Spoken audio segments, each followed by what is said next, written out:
तर स्वागत आहे. हो, महापौरपदी आपली निवड झाली, काय भावना?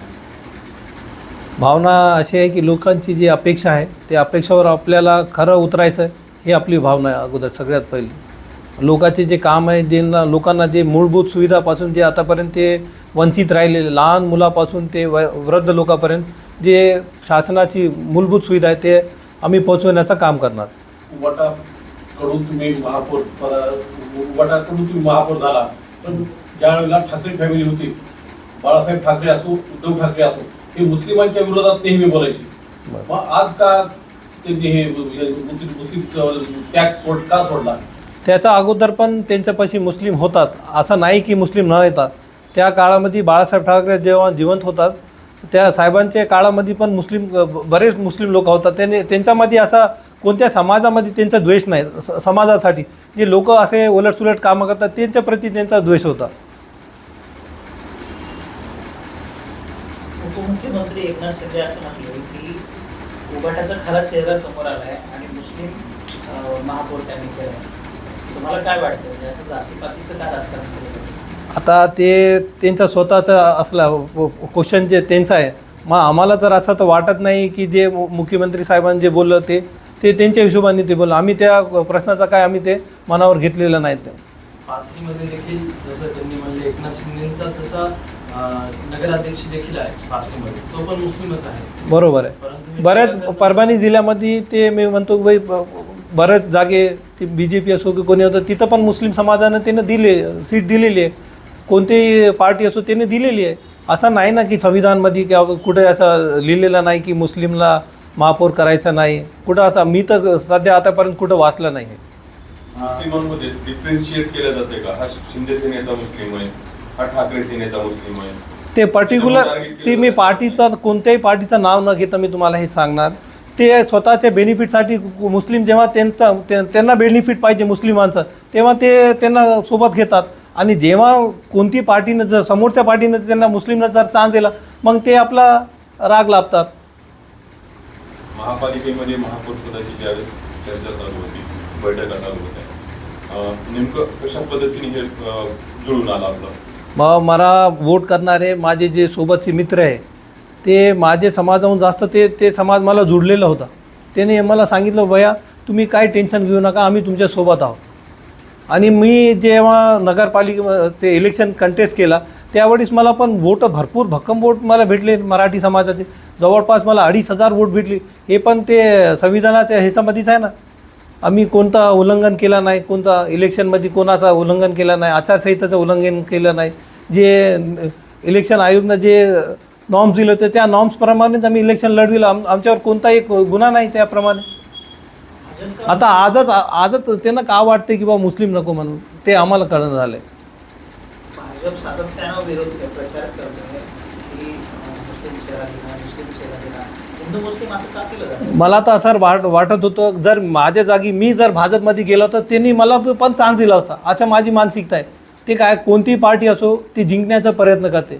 ते त्यांचा स्टर्ट असेल, त्यांना चान्स भेटला नाही यावेळी ते त्यांचा प्रश्न राहिला.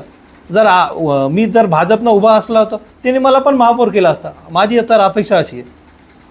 परभणीकरांना एक प्रश्न पडलाय, तो म्हणजे सय्यद इक्बाल सय्यद खाजा हे कोण आहेत?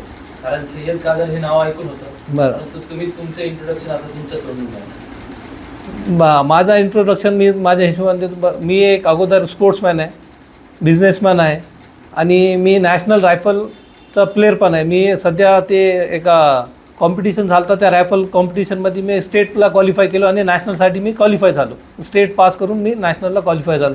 आणि बराच आमच्या सगळ्या समाजामध्ये काम आहे. सगळ्या लोकांना मला हे माझं इंट्रोडक्शन. कोणती शाळा होती, आपलं बॅकग्राऊंड काय आहे, थोडं सविस्तर? शाळा माझी मॉडेल इंग्लिश स्कूल होती आणि जेव्हा मी शाळेत होतो ते मॉडेल इंग्लिश स्कूलमध्ये सगळी मी एज्युकेशन मी स्कूलचं ते तिथं मॉडेल इंग्लिश स्कूल कंप्लीट केलं. नंतर मी कॉलेजला गेलो आणि मला माझा एक सेमिस्टर मी शिवाजी कॉलेजमध्ये केलं आहे, लॉ कॉलेजमधून फायनल. आपल्या जेव्हा आपण राजकारणामध्ये सक्रिय नव्हतात, 2 महिन्यात नगरसेवक झाला, त्यानंतर आता महापौरपदी बसतात, तर प्रश्न असा पडलाय की अराजकीय माणूस पुढे येतो आणि थेट जो महापौर बनतो. लॉटरी कशी लागली? लॉटरी लागली असं झालं. नाही, लॉटरी तर मी ह्याला म्हणू शकत नाही. जे आमचे जे अगोदरचे जे समाजामध्ये काम होते आणि सगळ्या समाजामध्ये सगळ्या समाजाने जे आम्हाला आमच्यावर जे प्रेम दाखविलेलं आहे, ते ह्याचा एक आम्हाला बेनिफिट आहे. निवडणुकीमध्ये तुम्ही सय्यद कादर तुमचे भाऊ आहेत, त्यांचं फार मोठं प्रश्न आहे मुस्लिम समाजाला असं सांगितलं जातं आणि त्यामुळे मोठ्या प्रमाणात सीट्स आल्या हो. असं बोललं जातं आणि तुम्हाला फायदा झाला. हे किती खरं आणि ती कामं कोणती आहेत? नाही, ते थोडं विस्तरून सांगा. नाही, हे भैयाचं जे बेनिफिट आहे ते सत्य आहे. ते त्याला नकारता येत नाही. कारण जेवढे आता पाठीमागं जेवढे इलेक्शन झाले, आमदार साहेबांचे इलेक्शन झाले, खासदार साहेबांचे इलेक्शन झाले, त्यामध्ये आमचा सहभाग होता. त्यामुळे आम्हाला यश, आता आमच्या ह्याच्यामध्ये आम्हाला यश भेटलं नगरपालिकामध्ये, महानगरपालिकामध्ये. आपण सगळे नगरसेवक मुंबईला गेला होता. मुंबईमध्ये नेमकं काय घडलं? मुंबईमध्ये नेमकं काय गाठभेटी चालू होती. साहेबापाशी गेलो, आम्ही मातोश्रीवर भेट दिली, साहेबांना भेटलात आणि साहेबांना भेटून आम्हाला इतकं चांगलं वाटलं की ते इतकं डाऊन टू अर्थ माणूस आहे. आता आजपर्यंत आम्ही नुसतं त्यांना टी व्हीवर बघत होता, समक्ष आता त्यांना बघितलं, आदित्य भैया होते. असं आम्हाला वाटलं नाही की ते एवढे मोठे राजकारणी जे टी व्हीमध्ये आम्ही पाहतात. एकदम सिम्पल त्यांचा नेचर. आणि त्यांनी आम्हाला असा एक आदेश दिलेला आहे की कोणत्याही भानगडीमध्ये न पडता तुम्ही तुमच्या कामामध्ये लक्ष घाला आणि जिथं आमचे नगरसेवक नाही तिथं पण तुम्ही जा, ते वार्डाला तुम्ही दत्तक घ्या आणि तिथले जे काम आहे तुम्ही स्वतःहून करा. त्यांची अशी आम्हाला त्यांनी काही सांगितलं नाही बाबा हे असं पर्टिक्युलर समाज येतील तुम्ही जाऊ नका, त्या समाजाला असं बोलू नका. आम्हाला कधीच असं वाटलं नाही साहेबांना बघून की असं राजकारणामध्ये आहे म्हणून. भाजपतर्फे काही ऑफर आल्या होत्या, काही नगरसेवकांना लालच देऊन त्यांच्याकडे घेण्याचं असं काही झालं होतं? तर बघा, पार्टी आहे ते बॅगचे सगळ्याचे आपले आपले प्रश्न आहेत, ते सगळं आपला ट्राय करतात. आम्ही ह्याच्यामध्ये न फसण्याकरिता आम्ही सगळे आमच्या ग्रुपला घेऊन आम्ही एक सेफ जागेवर गेलो आणि तिथं जाऊन आम्हाला एक चांगला भेटलं की मार्गदर्शन भेटलं साहेबांचा. हे आमच्यासाठी एक सगळ्यात महत्त्वपूर्ण गोष्ट आहे. कुठं थांबले होते? शेफ जागा कुठली होती? ते आता तरी सांगा. नाही, आता ते झालं दादा, त्याच्यावर काय बोलणं मी योग्य नाही वाटतं. त्याच्यावर बोलणं मला योग्य नाही वाटतं. उद्धव ठाकरे काय म्हणतात? तिथे ठरलं होतं का तुम्हाला महापौर करायचं? नाही, ते पार्टीचा पर्सनल विषय होता. त्यांनी आपसामध्ये ठरविलं, आमदार साहेब, खासदार साहेब आणि साहेब उद्धव साहेब ज्यांनी स्वतःच्या त्यांचा निर्णय आहे. ते आपला काय ह्याच्यातमध्ये आपला काय नाही बोलणं. त्यांना वाटलं त्यांना जे योग्य वाटलं त्यांनी डिसिजन घेतला. शिवसेनेला धनुष्यबाण परभणीने दिलं हो, ते म्हणले की उद्धव बाळासाहेब ठाकरे या पक्षाची स्थापना झाल्यापासून पहिला महापौर पूर्ण राज्यामधला तुम्ही बनला हो. परभणी महापालिका. काय भावना आहेत, कशा पद्धतीने पाहता? साहेबांना पण आपल्या परभणीचं नाव घेऊन सांगितलं की परभणी हे माझा बालेकिल्ला आहे आणि परभणीला मी कधी विसरणार नाही. जे परभणीला मला आजपर्यंत जे प्रतिसाद दिलं आहे, साहेब स्वतःहून म्हणले की परभणीला मी कधी विसरू शकत नाही. आणि ते असं म्हणलं की साहेबांची काही बाळासाहेब ठाकरेंची हेला परभणीला लई एक जुळलेली आहे, नाळ जुळलेली. आता भाजपतर्फे तुमच्या विरोधात एक प्रचार केला जातोय की आता मुस्लिम महापौर बसलाय आणि जे हिंदू समाज आहे किंवा जे कोणताही समाज आहे, भाजपचा जे वोटर आहे त्याला आता प्रॉब्लेम होणार आहे, कारण एक मुस्लिम अल्पसंख्याक ह्याच्यातून येतो आणि महापौर बनतो. भैया, सध्याची अपप्रचारला तर तुम्ही कसं बघता? सध्याची परिस्थिती अशी आहे दादा, जेवढे मुस्लिम बांधव आमच्या घरी जे आमच्या सत्कारसाठी येते त्याच्यापेक्षा जास्त ते मराठी समाजाचे लोक येते. कारण त्यांना जे पाहिजे होतं त्यांना भेटलं. त्यांना वाटत होतं की काहीतरी फ्रेश चेहरा यावं आणि काम करणारा यावं. आणि मला तर असं सध्या वाटलं नाही की बरेच लोकांशी मी बोललो, भेटलो, त्यांनी मला असं दिसलं नाही की कोणतं मराठी माणूस पाहिजे होता, मुस्लिम माणूस पाहिजे होता, असा कोणाच्या मनात विचार नव्हते. आणि सगळे लोक एक प्रेमाने येऊन भेटत आहे. परभणीचा चेहरा मोहरा कशा पद्धतीने बदलतात? नेमकी अशी कोणती महत्वाची कामं आहेत की तुम्हाला? मला आता बघा, मला वाटते की सगळ्यात अगोदर जे महानगरपालिका कर्मचारी आहे ते लोक जरा सगळ्यात जास्त ते पेमेंटनं त्रस्त झालेलं आहे. आणि ह्याच्यामध्ये एक सगळ्यात महत्त्वाची गोष्ट म्हणजे ते सावकारी चालू झालेली आहे.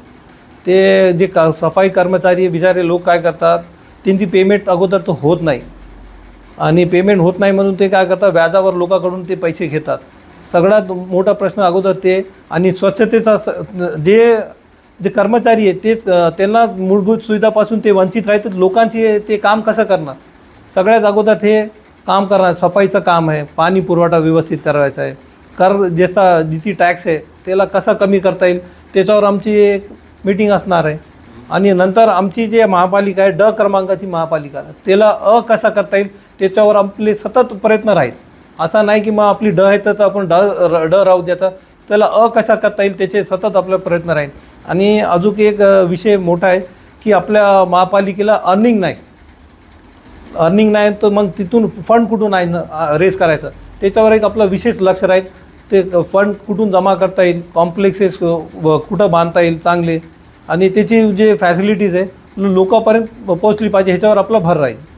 निधीअभावी मागील अनेक वर्षांपासून इथली काही कामं रखडलेली आहेत. राज्य सरकारसोबत कशा पद्धतीने निगोशिएट करता तुम्ही निधीसाठी? नाही, तुमच्या पक्षाची सत्ता नाहीये, विरोधक आहेत. बघा हे मी तुम्हाला सांगतो, राज्य सरकार असो की कोणती सरकार, ते राज्य म्हणलं ना आपली महाराष्ट्राची सरकार आहे आणि परभणी काय महाराष्ट्राचे बाहेर नाही. आम्हाला हे अपेक्षा आहे की बाई ते आम्हाला सहकार्य करतील, कारण ते महाराष्ट्रामध्येच आहे परभणी, आणि राज्य सरकार म्हणजे ते आमचीच सरकार आहे ना. ते कोणाच्या आमच्याच मतावर आलेली सरकार आहे. ती बरेच पार्टी कोणती वेगळी असू शकते, मग सरकार तर आमचीच आहे ना. ते भारतातली सरकार आहे आणि महाराष्ट्रातली सरकार आहे. ते स्वदेशी बद्दल बोललात तुम्ही, काय काय ते कळलं नाही मला. बिसलेरी हां, तुम्ही जे मी पाणी जे नकारला ते मला मी 2011पासून जेव्हा मी एक प्रकल्प भरला होता त्या अनुषंगाने मी कधी ते बाहेरची वस्तू वापरत नाही. मेड इन इंडिया जे वस्तू आहे मी तेच वस्तू वापरतो. असं काय वाटलं तुम्हाला? मला असं वाटतं की हा पैसा आपला देशाचा पैसा आहे, आपला पैसा बाहेर न जावा आणि हे पैसा जे आहे ना ते आपल्या लोकांच्या कामामध्येच यावं आणि ह्याचा बेनिफिट आपले लोकल जे इंडियन कंपनीचं आहे त्याला बेनिफिट भेटावं.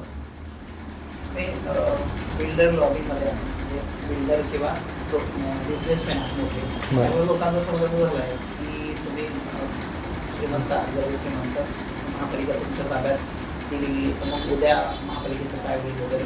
नेमका तुमचा मुख्य उद्देश काय आहे म्हणजे होता? बघा आमचं नेमकं हे उद्देश हेच आहे की आम्ही विजन ठेवून आलेलं, मी डे 1 पासून सांगतो आहे की आम्ही पॉझिटिव्ह आहोत विकासासाठी. आम्हाला विकास करायचा आहे, शहराचा काहीतरी चेहरा बदल करायचा आहे, शहराचा विकास करायचा आम्हाला. आम्ही बऱ्याच वेळापासून बघतो आहे की परभणीला एक वैशिष्ट्य झालेलं आहे की लोक परभणीला येणं नकारतात. त्याचं मूळ परभणीमध्ये जे धूळ आहे ते धूळसाठी सगळे आपल्याला परभणीला नाव ठेवतात. स्वच्छता आहे जे अगोदरची होते ते आपल्याला सगळं आता नीट करायचं आहे परभणीला, क्लीन. एक संजय राऊत असं म्हणले, संजय राऊतांनी समर्थन केलं तुमचं. ते म्हणाले की 140 गद्दारांपेक्षा एक मुस्लिम निष्ठावान बनावे. तुम्हाला काय वाटतं? तर आम्हाला तर लय इतका अभिमान वाटते की त्यांनी आमच्यावर इतका विश्वास ठेवला साहेबांना. आम्ही साहेबांच्या जे विश्वासावर आम्ही ठाम राहू आणि त्याला जे आम्ही करणार त्यांना कुठेही त्यांचं नाव खाली येऊ देणार नाही. आमची हे साहेबांना आमच्या शब्दातून साहेबांना आमचा मेसेज आहे. आम्ही साहेबांना जेवढा आमच्यावर विश्वास ठेवला आम्ही ते निश्चितपणे करणार. परभणीकरांना तुम्ही कसं विश्वासात घेऊन सांगणार की मी तुमचं काम करेल, मी तुमच्यासाठीच निवडून आलेलो आहे? तुम्ही कसं पटवून देणार परभणीकरांना? तर मुस्लिम समाज तुमच्यासोबत आहेतच, परंतु जे हिंदू समाज आहे जे भाजपकडून अपप्रचार केला जातो त्या समाजाला तुम्ही भाई आम्ही अगोदर तुमची बातला मी नकारतो. तुमचं हे ते बोलला ते मुस्लिम समाज नाही, माझ्यासोबत मराठी समाज सगळे समाज बांधव माझ्यासोबत आहे. जर तुम्ही माझा इलेक्शनचा तुम्ही निकाल पाहतील ना त्याच्यामध्ये तुमचे 2 ते 2,500 वोट मला मराठी समाजातून आहे. हे माझ्यासाठी लई मोठी एक अभिमानाची गोष्ट आहे की आम्ही सगळ्या समाजाचा आम्ही विश्वास जिंकला आहे. तर तुम्ही कसं पटवून देणार की आता जे काही इथून पुढे जे काही कामं होतील ते माझ्या निर्देशनात चांगले होतील? नाही विश्वास कसा तुम्ही संपादन करणार? जे संपादन करण्याची काय आता आम्ही सध्या गेलो नाहीत महापालिकेमध्ये. जेव्हा आम्ही बसतील ते आम्ही जे आमचे काम आहे ते आम्ही जे काम करणार आहे ते कामानं ते सगळ्याचा लोकांचा विश्वास आम्ही घेऊ. असं नुसतं बोलण्यानं चालत नाही, काम सगळ्यात अगोदर आहे ते महत्त्वाचं आहे. आता आम्ही इलेक्शनपूर्वी आम्ही एक वचन दिलं होतं की बाबा आम्ही आल्यावर एक पर्टिक्युलर एरियाची रोड आहे ते आम्ही करणार. आता इलेक्शन झाले, नेमका झाले 3ऱ्या दिवशी आम्ही त्या रोडचं काम सुरू केलेलं आहे. तुम्ही स्वतःहून जाऊन पाहू शकतात. ते बोलण्या वेगळा की तुम्ही पहा. आता सध्या ते कचऱ्याचे जे प्रॉब्लेम आहे ते सध्या बंद आहे. तरी पण आम्ही आमच्या पर्सनल लेवलवर जाऊन आम्ही जे आमच्या वार्डामध्ये होतं, अगोदर मी एक नगरसेवक होतो त्याप्रमाणे मी माझ्या नगरमध्ये मी सगळं कचरा उचलण्याचं काम केलं. आता महापौर झालो, आता सगळ्या शहराची जिम्मेदारी माझी आहे आणि मला असा विश्वास आहे की सगळेजण माझ्यासोबत राहतील आणि मी त्यांचा विश्वास पण मोडणार नाही.